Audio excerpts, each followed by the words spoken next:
Yo, Moonrock ASMR back again. So it's been a while since I did the last taste test video. I got a bit lazy, but I definitely want to do a couple more. I already got like 4 or 5 cans waiting to be tested, and I was just too lazy these days. But yeah, today we get another one. First of all, let me say, maybe if my nose is gonna be running, or maybe if I sound like I'm sick, I have severe hay fever right now. It's getting warmer and warmer here, and the trees and everything is like, how do you say that in English? Growing, whatever. It's not the word I was looking for, but whatever. So yeah, and if you paid attention in biology, you know that plants need certain seeds to replicate, and also something called pollen. And I'm so allergic to that shit, it pisses me off. It's mostly trees, so I usually only have it in spring, because some people have hay fever even in summer, but I usually only have it in spring because I'm allergic to a lot of trees and gräser. How do you say that in English? Like weeds, maybe. No, it's hay. It's hay, right? Yeah, that's why you say hay fever. So yeah, hay. Obviously, I'm also allergic to. And yeah, but I will try to, like, if I notice that my nose is running, maybe I will just stop the video for a second and then we can continue. Yeah, anything else before starting? No, right now I have nothing more to say. So today we are trying out the so-called Volvic Touch, spritzig in German, and in English like bubbly, maybe. Okay, let me read a couple of things. So, natural aroma, 0 sugar. The taste is mango passion fruit. Sounds delicious. Yeah, it's from Volvic. I don't know. I said that in my last video already. I'm not sure if Volvic is an international brand, but I think it is. So you probably know Volvic, but now recently they started to producing these flavor waters. No, wait, sorry. First they started doing water that had flavor, but this isn't like an actual drink. That's not just water. Okay, technically speaking, every drink is water with, but you know what I mean, because they are also from Volvic. It looks like water, exactly like water, but tastes like apple, for example. But this also looks different, I think. We will find out. So yeah, I'm not gonna read the ingredients, because every time I read the ingredients I get concerned.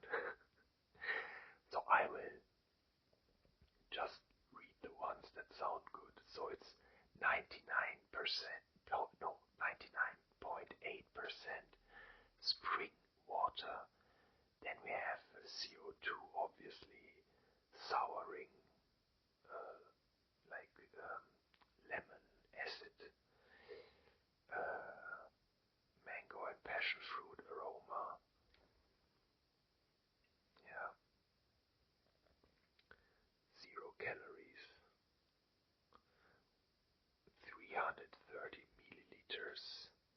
Oh, that's from Danone. I didn't even know that. I didn't know that Volvic belongs to Danone. That's crazy. Okay, so yeah, store cold, dry, and in the shadow. How do you say in the dark? So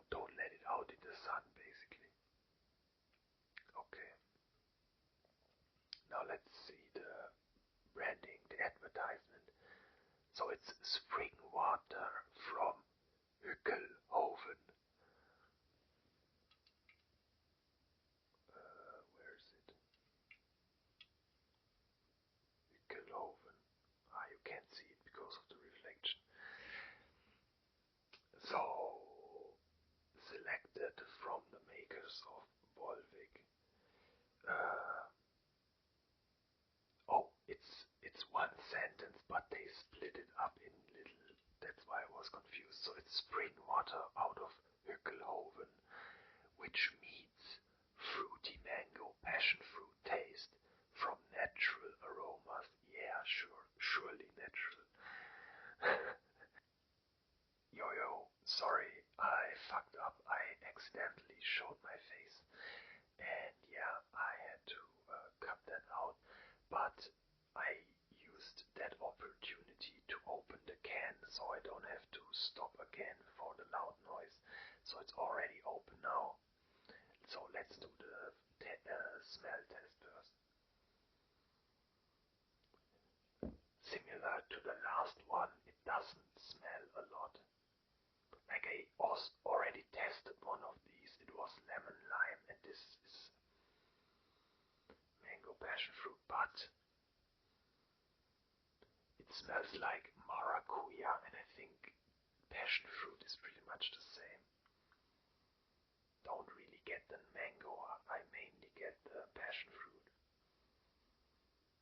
What even is the difference of maracuja, or is maracuja just how we call it in Germany, passion fruit? I don't know. Whatever. So that's what I primarily smell.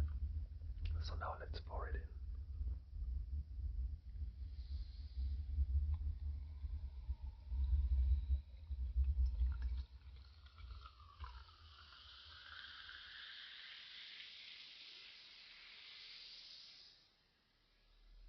Look how it's.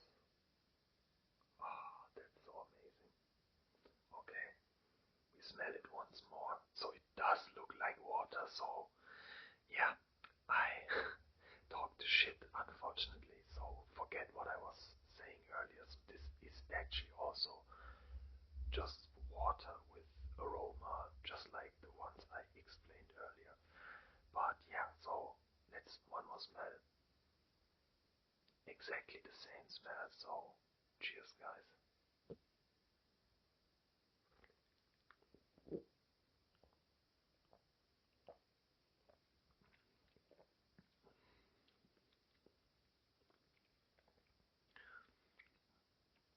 I had to, lick the taste of my lips. That sounded a bit freaky, but you know what I mean. So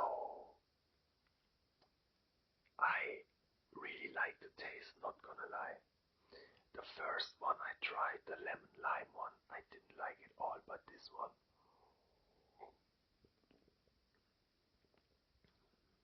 very subtle, but still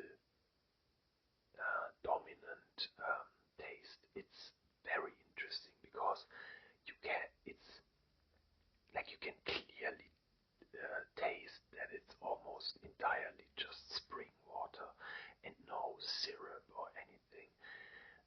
So it really, really feels exactly like drinking sparkling water, which I personally like because I do a lot of sport and I would say I'm primarily drink water only, like maybe 1% of my liquid intake is soft drinks and the rest is usually just water. So when I make sport, I could never drink Fanta or something. I know a lot of people who do that, but I need water. But this is something I could actually see myself drinking at the gym too. Um, it still has, because of course there is still aroma in it, and especially the zero products. I don't know if you guys also noticed that, but zero products, they make your mouth dry, like slightly dry. Funnily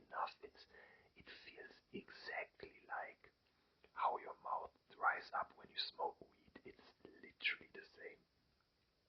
So, after drinking it, you feel thirsty for some reason. I bet there's a chemical explanation for this, but maybe just that's not aspartame anymore. Aspartame sweeteners is acesuflam K and sucralose. I mean, maybe they stay on your taste buds and dry everything out. I don't know, but after zero products, I always feel even more thirsty, and this, while it's refreshing 100%, you definitely have that problem that 2 minutes later you're gonna be thirsty again. And with normal water you don't have that, so that's definitely the sweetness. Oops, sorry. Okay, I just poured the rest in. So not that much, 330 milliliters. Honestly, not gonna lie, this is amazing. This is really, really good. I'm so surprised because the other one was complete trash. And this one is, complete trash. I think I still rated a 6, but yeah, it was technically bad. Or I rated it 4, I don't know anymore. But this one, honestly, this is almost a 10.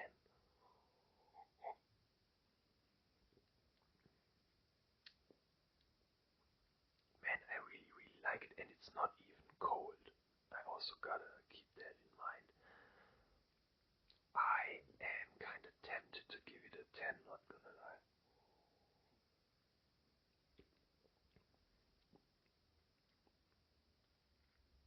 But then again, I would disrespect my OG San Pellegrino lemon because that one is better.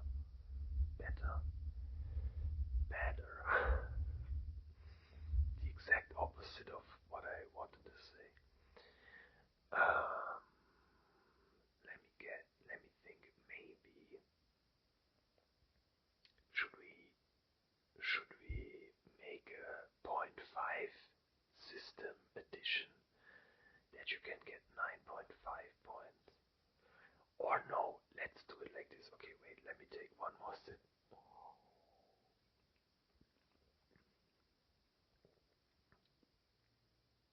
No, honestly, the taste is so good. I will give it a 9. I will give it a 9. And if you guys agree with, because one thing, if I'm very, very strict, one thing that is slightly missing is a bit of acidity. But that's also just a personal thing. You know, I always like lemon stuff, which is sour a bit. So that's not really a criteria, which is why I try to overlook that. So let's say in a universe where we do a 0.5 scale, I would give this 9.5. Oh my god, sorry. And if not a 9, or we could also do it like this. I will just crown the San Pellegrino lemon as MVP of all times, 11 out of 10, 12 out of 10. And then, because I feel like I can't give any other drink a 10 if it's not better or as good as that one. So maybe from now on, San Pellegrino just has MVP status. I already told you it's my favorite drink. And from now on, but this is still not a 10, so even with I would still give it a 9. Also because the,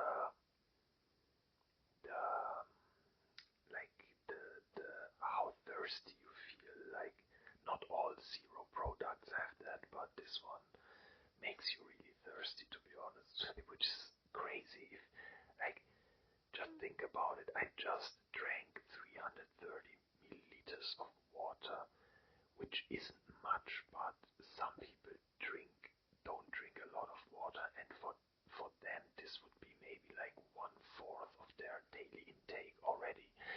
And I feel thirsty after that, so that's already, you know, you realize that it can't be very good for you. But whatever, man. Which doesn't mean that you didn't actually consume liquid. Because, for example, um, people always joke that you can't just drink soft drinks because you're missing water. This is technically wrong because you're still ingesting water, but it's just very unhealthy water.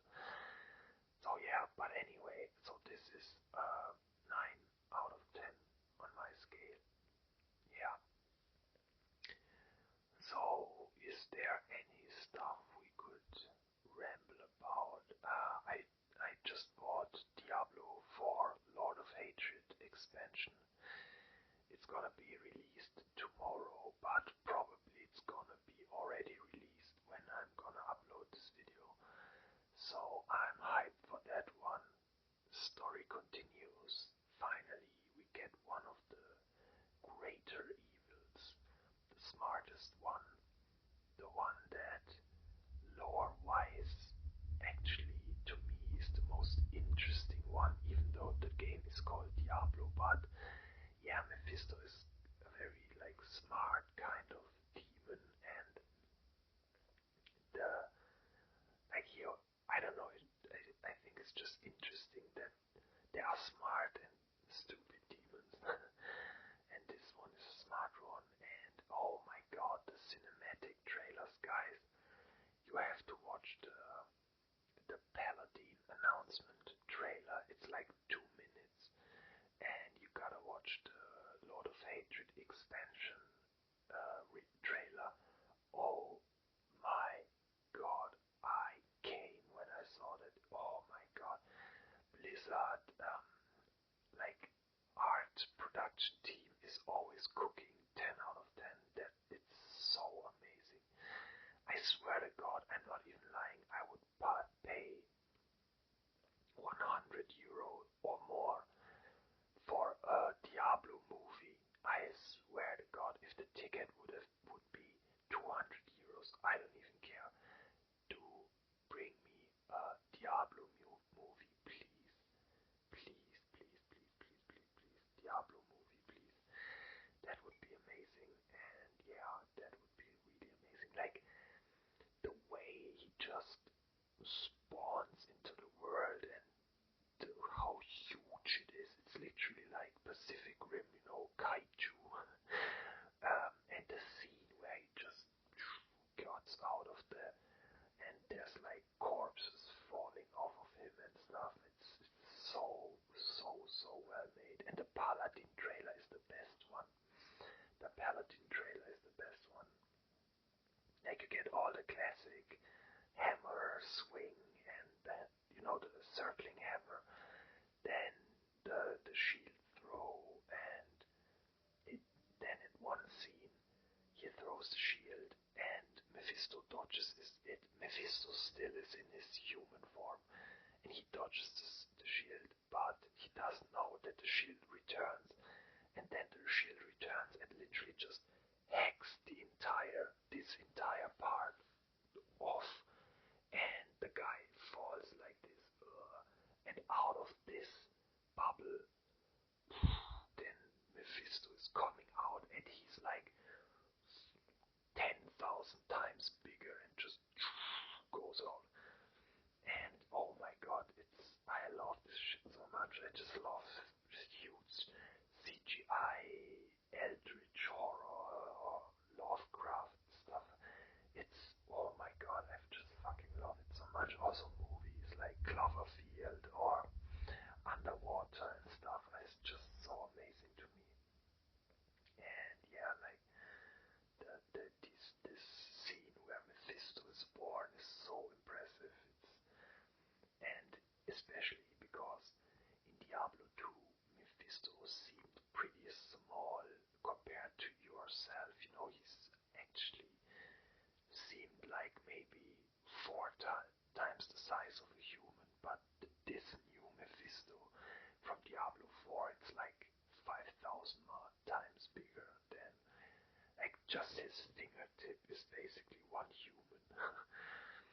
So yeah, I'm really hyped. They're also gonna bring some changes to the game that sound good.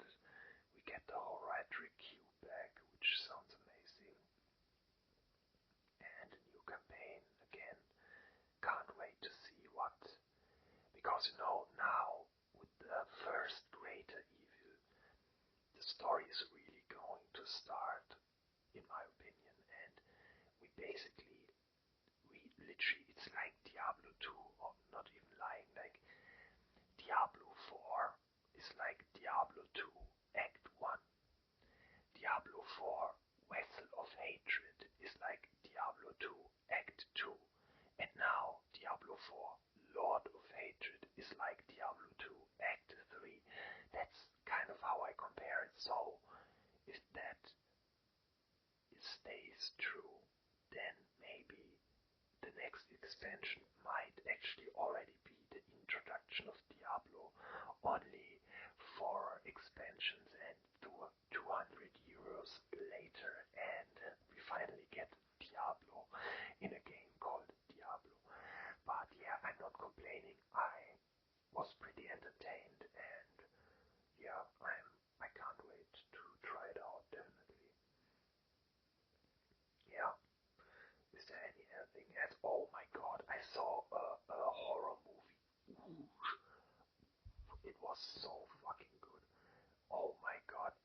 Look, listen. It's gonna be a 50-50 movie for most of people. What I mean by that is, it's a genre, a type of horror movie, which some people find very scary and others maybe don't find it scary at all. Let me give you an example of a movie that isn't similar at all in the story, but similar in the way the horror works, if you know what I mean. So, for many people, scary movies are maybe maybe a gore movie, something like Terrifier, or for others, it's something like Insidious or Conjuring, like ghost kind of type of stuff. And for me personally, these movies, they never scare me. Gore especially, it's just disgusting. There's nothing scary about it. And the ghost type movies, it's just so oversaturated.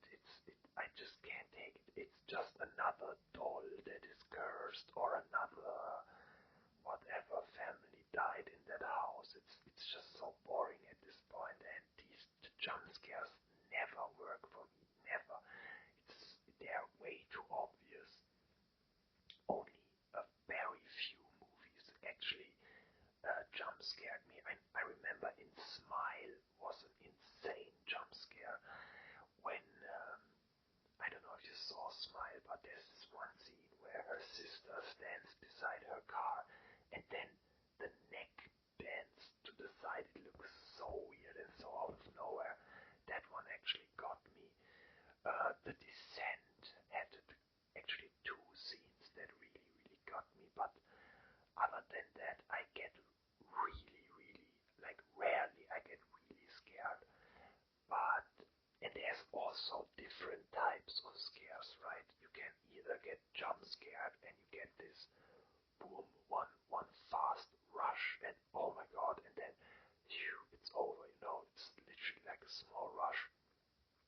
But then there's also like psychological horror, and that's the one I like the most, where you're like pretty much the entire movie you are tensed up, you don't know what's going on, you check every corner, and in every oh my god, just don't let me miss the jump scare or something. It's just how the movie sets stuff up, and one of the best examples for me is Blair Witch Project. That's a movie where I always hear such 50-50 comments about. Some people say, what, this shit movie, and nothing happens, there's monster or whatever. And that's exactly what I mean, because I don't care about monsters. Or, I mean, if it fits, for sure. But to me, horror doesn't mean I always have to see a monster or get jump scared. And the horror in Blair Witch Project is just that the situation alone, lost in the woods, is already scary. Then these subtle things, weird symbols that look fucking creepy as hell. The one guy's finger goes missing and stuff like that, and it just plays with your mind because you just keep guessing what's the thing, what's happening here, what is the scary, what's gonna be with the guys, and it's not like 10 minutes into the movie you already get to see a monster and you already know where it's going. So that's why I loved Blair Witch Project. Well, it's also found footage, which makes it double as good because I love found footage. But yeah, yada yada, a lot of yapping. The movie I was actually wanted to talk about, which I saw a couple weeks ago, is called Undertone. To me, so far, best movie 2026. It's very close because I really liked Project Hail Mary. That was very good movie. Kind of like a mix of Interstellar, The Martian, and Arrival. Very fun movie. Really, really good movie. But Undertone, I just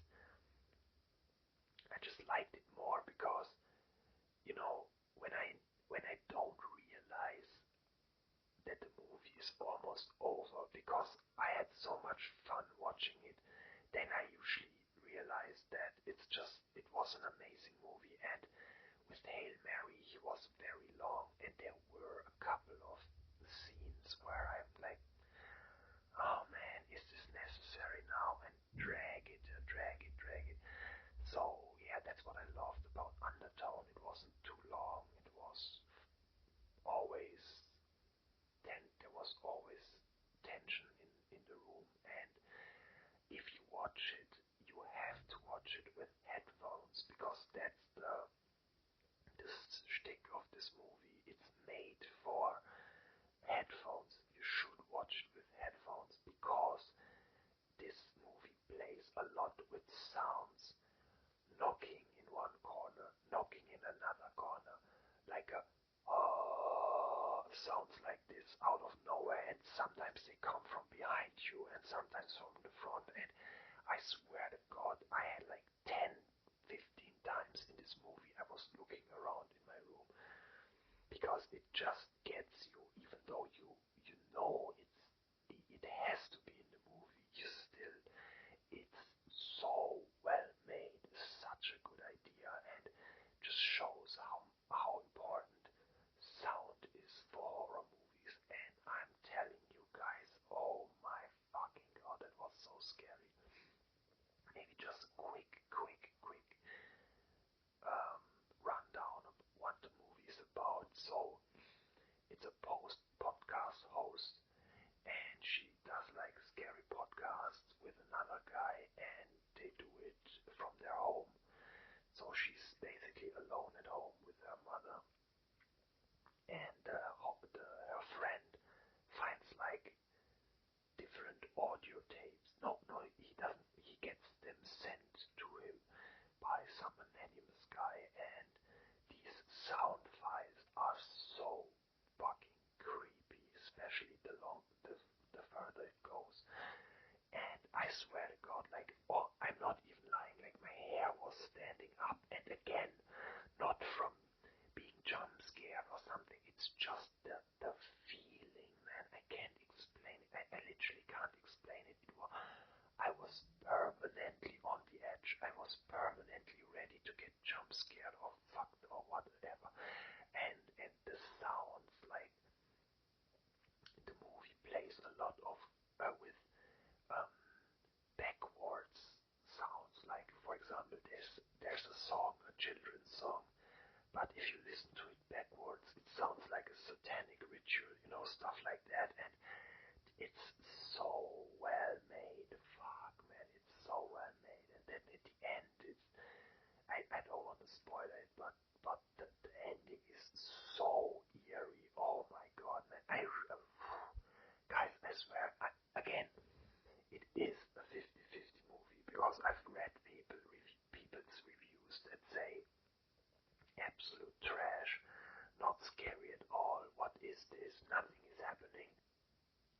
sorry, I had to cut because of an ambulance. Um, yeah, so, what was I talking about? So yeah, exactly. So each review that rated it badly and said nothing has happened, they all said the same. And what is it? There's no monster. And again, I don't want to spoil it too much, but I can tell you at this much, there won't be an alien or you know, like the thing monster. I can tell you that much. But I swear to you, it fucks you up mentally when you listen to it with headphones. It's so scary. Like, I can't even remember the last time I watched a horror movie alone at home and it genuinely was scared. And even after the movie, I still sometimes heard those sounds, you know, like it's just crazy. It's such a good movie. Undertone. You gotta watch it, and if you do, please tell me in the comments if you liked it and what did you like about. I'm genuinely curious about your thoughts. But guys, so I gotta finish this video now. Sorry, but I gotta go. So last sip. Volvic Touch Mango Passion Fruit. 9 out of 10. Thumbs up. Thank you for watching, guys. I hope you're not sad that it's been a while since I did the last taste one, but yeah, here we go. Thanks for watching. Like and subscribe. Wait, I always did this. Like and subscribe. See, it's been so long I didn't even know how my outro works anymore. So yeah, like and subscribe.